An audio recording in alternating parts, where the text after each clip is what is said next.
মাসে 30,000 করে রোহিঙ্গা এখানে বাড়তেছে। যে বাংলাদেশের মানুষকে তুমি বোন খাওয়াচ্ছ, এই 5 লক্ষ রোহিঙ্গাকে খাওয়াতে তুমি সম্ভব।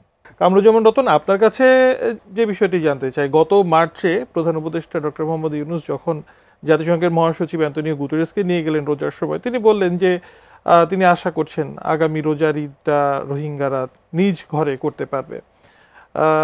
আসলে কোন রোজার ঈদে রোহিঙ্গারা যেতে পারবে বলে আপনি মনে করছেন? ধন্যবাদ আপনাকে এবং বিশেষ করে মেহেদী হাসান পলাশ ভাই এই রোহিঙ্গাদের এই প্রত্যাবর্ষণের এই প্রজেক্টের উপরে বলতে গেলে ওনার একটা সরজমিনে ওনার একটা প্রতিবেদন আছে। তো আমার যতটুকু নলেজে আমি যেটুকু বলতে চাই, 1917 সালের সীমান্ত চৌকিতে রোহিঙ্গাদের জঙ্গি হামলার একটা অজুহাত দিয়ে কিন্তু একেবারে ভিগোরাসলি যেভাবে ধেয়ে আসছে 2017 থিঙ্ক, এইটার মধ্যে কিন্তু তখন একটা রাজনীতি, আমি আমার দৃষ্টিকোণ থেকে আমার বিশ্লেষণটা আমি বলি, ওইখানে একটা রাজনৈতিক একটা মোটিভেশন ছিল।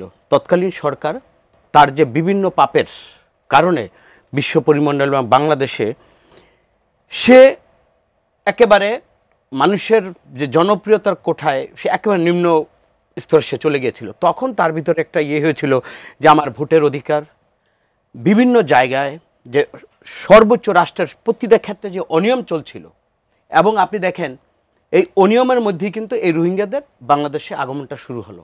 এবং তৎকালীন প্রধানমন্ত্রী, অবৈধ প্রধানমন্ত্রীর বোন শেখ রেহানা বলেছিল যে বাংলাদেশের মানুষকে তুমি বোন খাওয়াচ্ছ, এই 5 লক্ষ রোহিঙ্গাকে খাওয়াতে তুমি সম্ভব। আমি মনে করি যেটা পলাশ ভাই বলেছেন, জিয়াউর রহমান শুধু 2.5 লক্ষ এই রোহিঙ্গাদেরকে শুধু প্রত্যাবর্ষণ করে, উল্টো বার্মার যে তৎকালীন যে আর্মি, ওই আর্মির বিরুদ্ধে এই বাংলাদেশ থেকে পুরো সীমান্তে এমন অবস্থা চলে গিয়েছিল, বার্মার বিরুদ্ধে এই বাংলাদেশ কিন্তু যুদ্ধ ঘোষণার মাধ্যমে কিন্তু একটা কিন্তু থ্রেটেন অবস্থায় এমনভাবে নিয়েছিল যে বার্মাকে বুঝিয়ে দিয়েছিল যে তোমাদের এই যে বোঝাটা, তোমাদের আভ্যন্তরীণ যে রোহিঙ্গা বা আরাকান যে সৃষ্ট যে ঝামেলাটা, এইটা বাংলাদেশের উপর তোমরা চাপালে হবে না। কিন্তু দেখেন 2017 সালে যেভাবে আসতে দিয়েছে, এই আসার পরে এখন 14 লক্ষ আমরা জানি রোহিঙ্গারা এখানে বাংলাদেশে বসবাস করছে।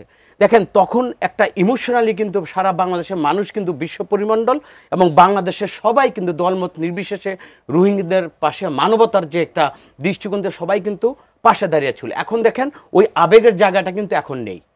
এখন আজকে আমাদের বাংলাদেশে একটা সংলাপ আজকে ডক্টর ইউনূস ওইখানে বসে একটা করবেন। এর পরবর্তীতে আমরা জানি নিউ ইয়র্কে এই সেপ্টেম্বরের 30 তারিখে আরেকটা এটা নিয়ে একটা সম্মেলন হবে। তারপরে ডিসেম্বরে কাতারে এরকম একটা এই রোহিঙ্গাদের ইস্যু নিয়ে ওইখানে হবে।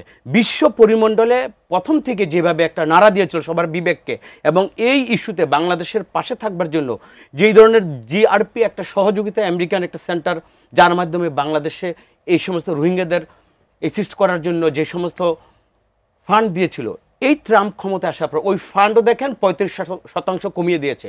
এর মধ্যে প্রতি মাসে 30,000 করে রোহিঙ্গা এখানে বাড়তেছে, তাদের এখানে প্রজন্ম তৈরি হচ্ছে। দিন দিন আপনারা চিন্তা করেন যে এই যে আমাদের এমনি তো আমাদের দেশের বিভিন্ন অর্থনৈতিক আমাদের স্বাবলম্বিতা নেই, এর মধ্যে রোহিঙ্গাদের এই যে বাড়তে আমাদের একটা বোঝা, আমরা তো একসময় মানবতা দেখিয়েছি।